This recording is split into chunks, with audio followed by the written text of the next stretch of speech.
Hello and welcome to the 6 months to 6 figures series of the DYF Freelancing podcast. In this series, you'll follow a specific freelancer, in this case, Maia. I'm trying to point at her for the video people, as I coach them from early stages to earning a 6-figure annual income. Because if you break it down, $100,000 a year is essentially $8,333 a month. So my challenge is to see how quickly I can get somebody from kind of early stages to $8,333 a month. And my challenge is like, do it within 6 months. Hence, 6 months to 6 figures, very catchy. So in this series, I'll connect with Maia every week or two, and it'll follow the same format as the office hours coaching within the DYF Accelerator. And that's how these actually all started. So if you're watching these or listening and you find yourself thinking, I wish I could get coaching like this, know that you totally can. You can learn more at dyf.link/DYFA. Let's dive into today's episode. All right, let me make a little note. I'm just writing what you wrote in the community. Did you, okay, so you said updates on case study interviews, fingers crossed, if any. So that's the question. Did you have the call with your sex coach client? I'm gonna have it tomorrow, and it's gonna be, it's super exciting. But tomorrow, like how I framed it, and it was super useful actually to hear what I think Sam was saying before, because how I framed it to my client is I told her I want to make a podcast for my studio, and I want to interview you first, and it's gonna be a bit of a beta interview, a conversational. And I really want to focus it. Like, of course, I want to put a lot of the questions that you put on the Notion, but I think I want to focus it a lot on, like, I want to call it start then learn series, and I want to focus it on what makes people get started, which is like, I've seen that having a logo, it's like a catalyzer that people are like, oh, this looks great, this looks pretty, I'm going to start sharing online. And my type of client that I'm seeing that is really cool is someone that has a lot of ideas and it's ready for that matchstick. And when I give them their brand identity, then they really expand. Like, I want to see someone that's ready to put in the work and not hire me to do graphics and everything, but someone that's going to be like, okay, I do the graphics, I want to hire you for mentoring, like I do with my senior clients. So this, like, it's so perfect. The Trojan horse, like, analogy, it really hits, because doing this is really going to help other people watch someone in this, like, start then learn philosophy, and then contact a designer that helped the person really, like, matchstick them. Yeah, I love it so much. And what I love the most is that the exact same interview series will work for case study interviews with past clients and Trojan horse interviews with people who could be future clients. It's just perfect from all angles. Love it. Yeah, I love it. I'm really excited actually to get into my podcaster hat. I know I have it inside of me, so I'm going to make a note to send this to Sam. Oh, cool. Yeah, I was hoping he would stick around longer because I wanted to. He missed a gem. But I've been using Fathom, so I captured it as a gem, and I can just post the gem in the community now. That's so cool. That's so cool. And I think it also, like, catalyzes that I want to start doing more podcasts with. Yeah, and I've always loved to ask people, what made you realize that you wanted to pursue this project? What made you think, yes, this brand represents my purpose, in like, this is the manifestation of my purpose, I will pursue it. And to know that, like, it makes me happy just to know it, but also it really helps me, like, that's a market study on its own, knowing the exact moment where I can walk in and say, okay, let's create your brand. Yeah, I love that. I'm just making notes about this because I think that's great.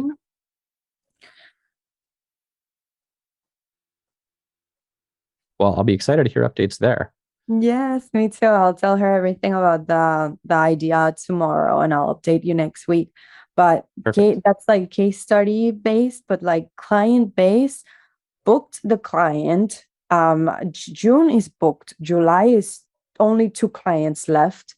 I created a deck, and I wanted to show you. Well, it's long. I don't want to show you. I want to, like, maybe I'll send it to you. I don't want to take up too much of your time, but it's a deck that has all the information about Basecamp. So now instead of having like a service deck that I used to have, that it's like, this is my studio, this is my team, these are our capabilities.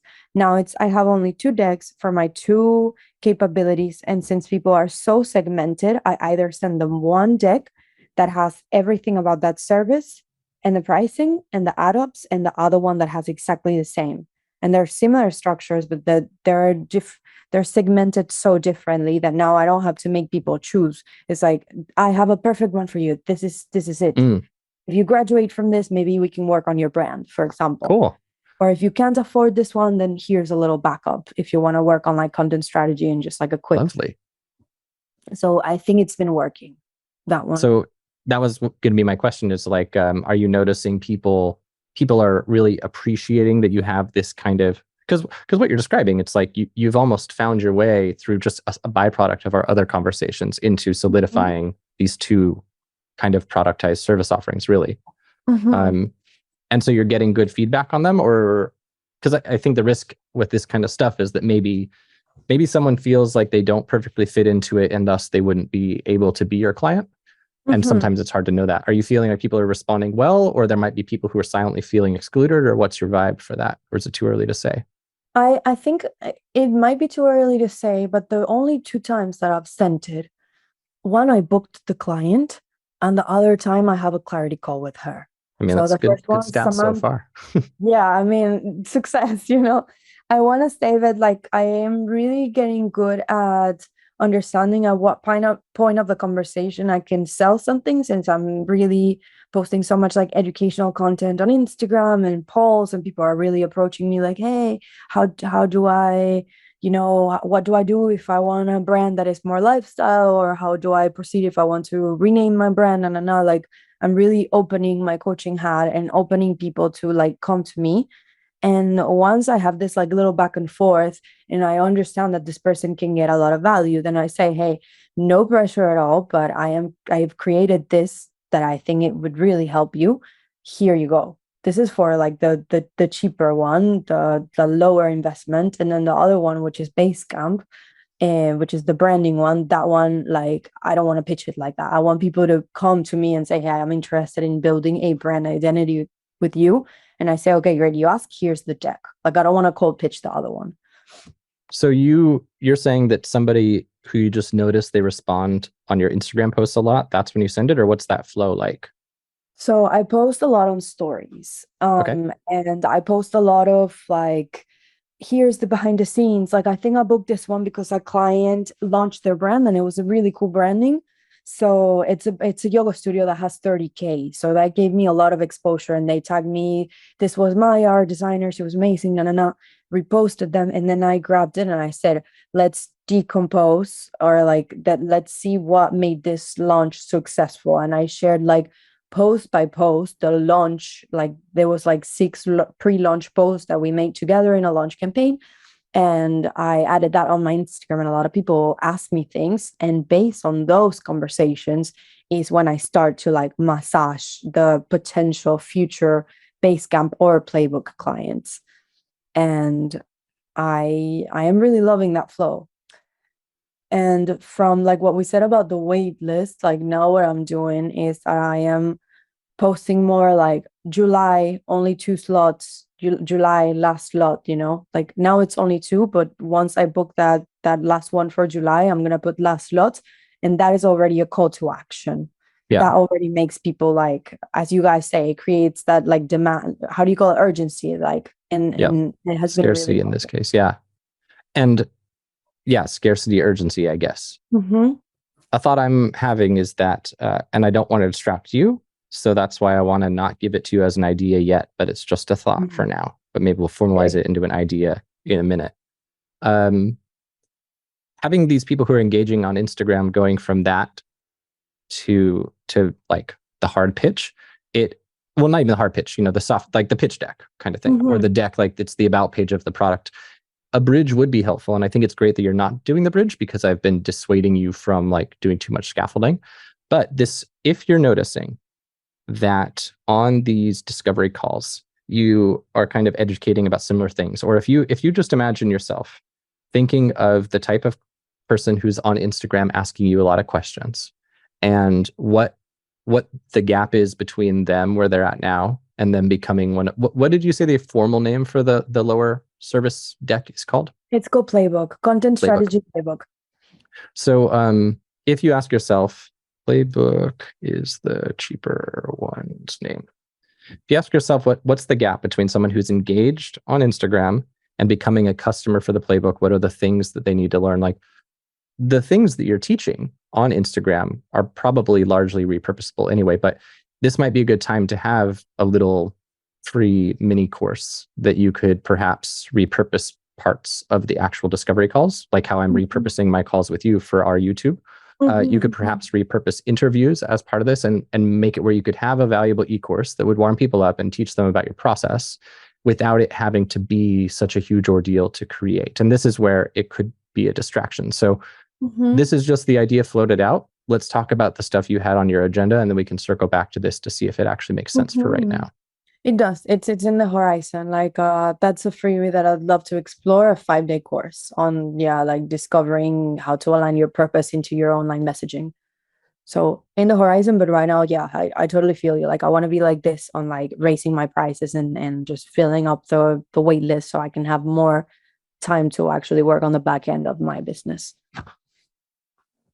Cool. So then, so let's talk about your, I guess, from here, the ideal thing you'd want. By the way, do send me these decks. I'd love to see them. We don't have to look at them now. You sure? If you want to do a teardown, we can. Okay, I'm super proud of them. They're super. I mean, if cool. you want to show me now, I'll look at them. I'll be excited. But if you want me to just like look at them later, which then doesn't take time at your coaching call, I could do that. Yeah. So it's whichever you prefer. I'll send them after. It seems like you want to show me it now. I want to show you so bad, but I also want to hear what you're saying, so I'll send it after. Okay. And if you ever want to do like a teardown or something on one, we can. But it sounds like what you're looking for now is excitement, and I am happy to share the excitement with you once I see them. Okay, cool. So, for the remaining 8 minutes, what would be your ideal thing to get some clarity on, or to get action steps on, or whatever? Let's see. I think I'm pretty clear right now on those two things, like continuing to do the 5-hour marketing. It's really working. And then thinking about that gap, like I like how you said it, thinking about that gap in between the person, their like little problem, and then my solution. But I think now, and I don't know if we can talk about it in this short time, but I'm working with 2 designers. Like I just hired them. One is an intern that she's doing like university with me, and we've been in touch, and she's kind of like my mentee for a while. And the other one, I hired her.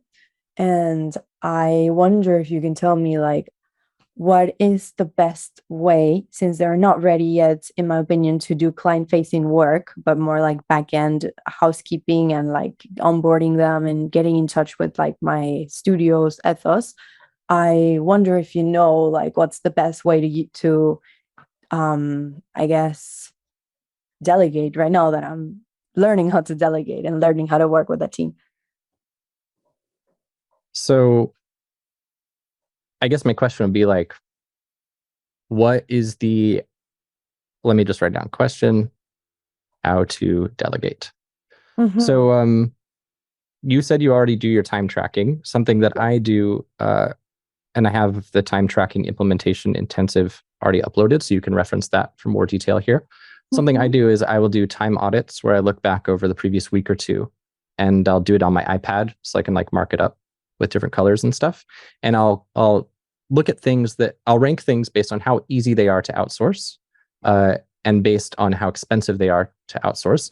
And when I say easy to outsource, there are certain things that are, and I do think design is usually kind of easy to outsource in that it's easy to give a briefing on it, but it relies on the designer being good.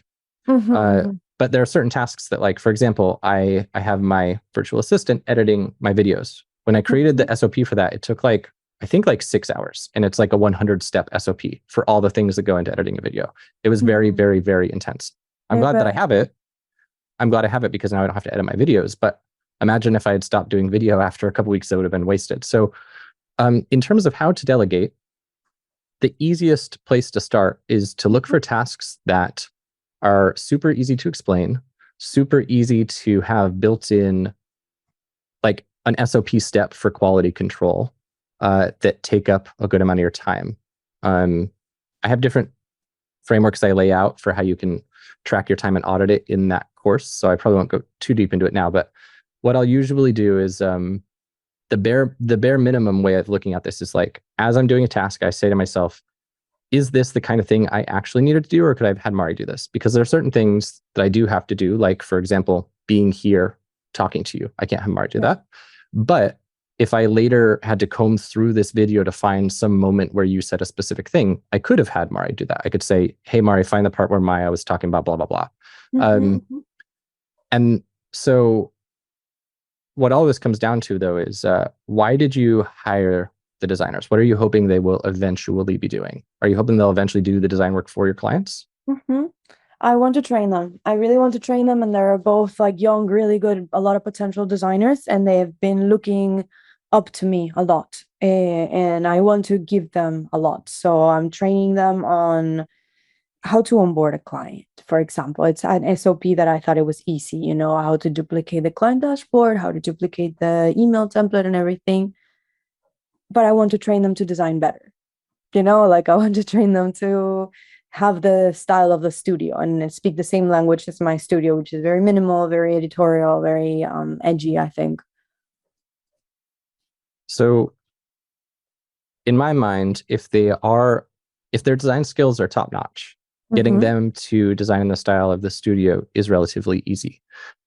And so I think that one would be priority one, because if you were to prioritize teaching them design in your style, then now they only know this one thing and they don't have the context from just being a generally good designer. So my question for you, I think that the onboarding stuff could be, it sounds like you've already trained them for that and maybe they're already doing, so that's cool. Something for you to be thinking about, actually, here's a good one that's maybe a gem, is think about your current 5 hours for Instagram marketing and the tasks that go into that, and ask yourself, which of those tasks require like creativity, which tasks require your face, and which are just logistics. A lot of my work for DYF, it's like copying and pasting stuff. And that's, so if I record the original video and I can have Mari do everything else, then that means I can record a lot more videos.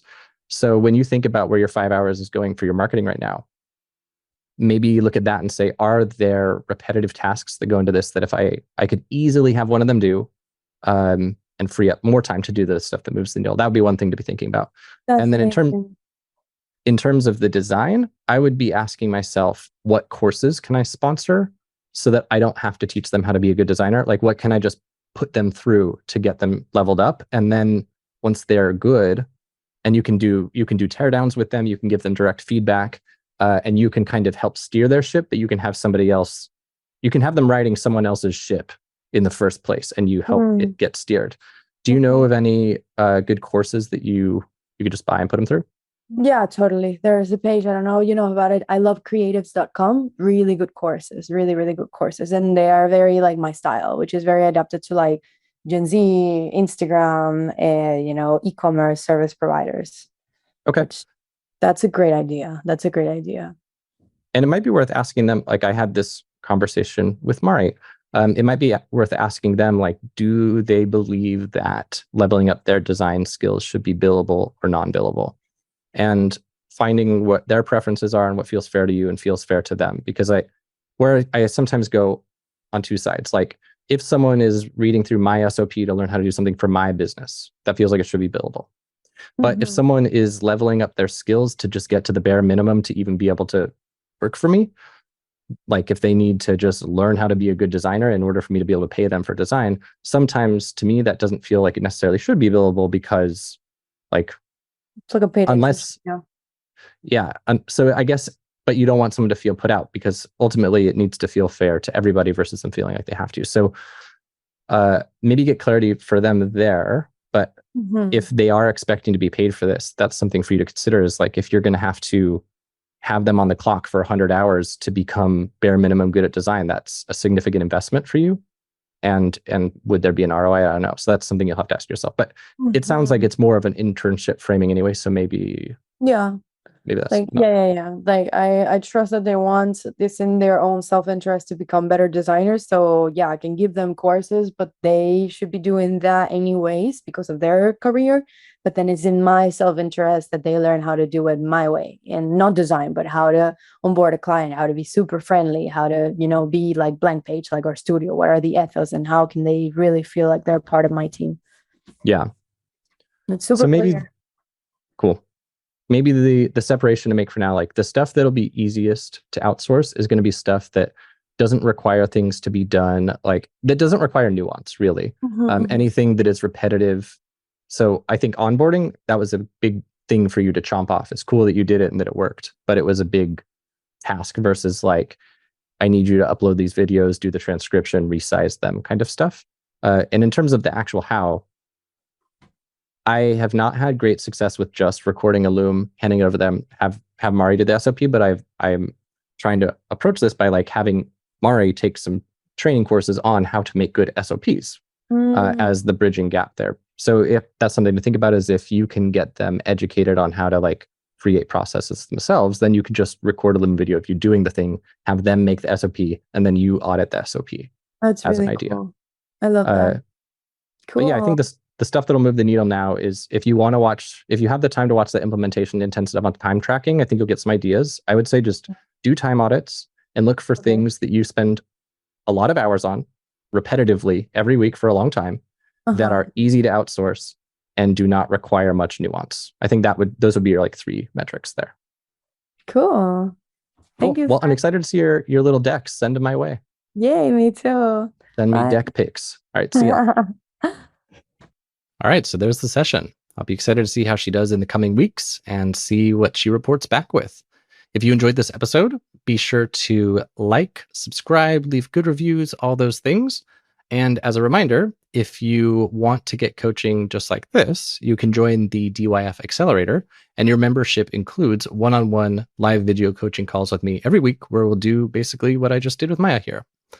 These office hours blocks happen on Wednesdays. Typically, I've got 2 blocks a day, and you book a 20-minute one-on-one session within them where we connect on your goals, challenges, and kind of map you into the next steps. We cap the accelerator at 200 members to ensure everyone can get some direct one-on-one support like this. You can learn more at dyf.link/community. If you want to follow Maia's business, you can learn more about her at her business website, which is Blank Page Labs. That is blankpagelab.io, so singular, blankpagelab.io, or on Instagram at instagram.com/MaiaBen. So that's MaiaBen. That's her Instagram. Thanks, and see you in the next episode.